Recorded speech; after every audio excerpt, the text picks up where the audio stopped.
Dang. This is a pretty good book. Greyson talks about Crisis. There was a lot of things about the Crisis on Infinite Earths crossover spectacular that made this show or this crossover seem like a rip-roaring success. But there were plenty of awkward and inexplicable moments as well. Hi everyone, I'm Grayson, and I'm here to talk about the good and the bad of Crisis on Infinite Earths. Turning Oliver Queen into the Spectre, the universe's agent of justice and vengeance, was a stroke of genius many fans never saw coming. Episode 4 of Crisis had a conclusion similar to the comic. Oliver channeled the energy of his friends, the Paragons, in order to defeat the Anti-Monitor and restart the Big Bang. All of that was less interesting than the character-driven moments the Spectre Oliver spent with his friends in the episode, as he guides them through his memories in order for them to survive many plot contrivances. The friendship between Oliver and Barry was also an important part of this episode, and it was nice to see their friendship go full circle when Oliver sacrifices himself not just for Barry, but all of his friends and all of the multiverse.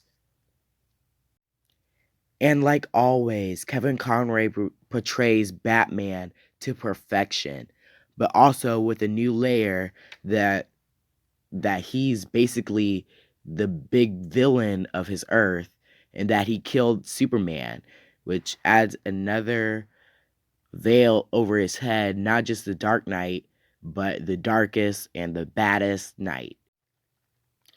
I also just like how they used Black Lightning and wove him into the main storyline of, well, the Crisis, and didn't just use him as a one-off character, because he's actually a really amazing character.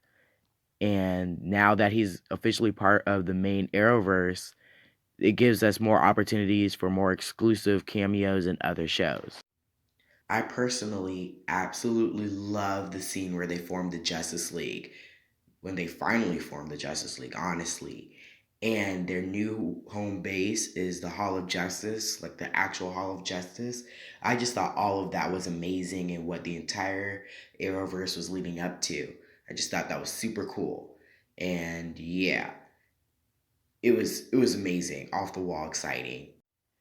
And this scene was just fire. Oh,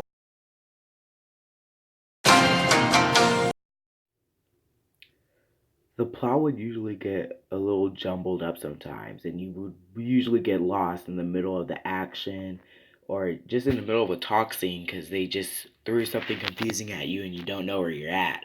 I didn't really like that because, as of me, I just got lost.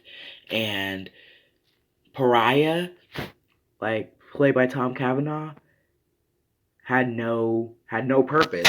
He was just there, and he was not even pariah-ing. I don't know, but yeah. And the Anti-Monitor, he was like a weak villain, and it was really bad for him. He did he did enact his plan, but we don't know like his true motivations. We just know that he wants to make a new multiverse, but we don't know why or why he wants to. And it's he was like probably the worst part of this crossover. And the fight scenes were really lackluster. It was like the fight scenes wouldn't even last that long, more or less 5 and maybe even 3 minutes. And it kind of seemed like the Anti-Monitor should have given them like real DC villains to fight instead of just a mindless CGI horde, because the fight scenes were really not that great. So that's what I thought of Crisis on Infinite Earths. What did you think? I'm Grayson, and don't forget to like, share, and subscribe to Grayson Talks Everything.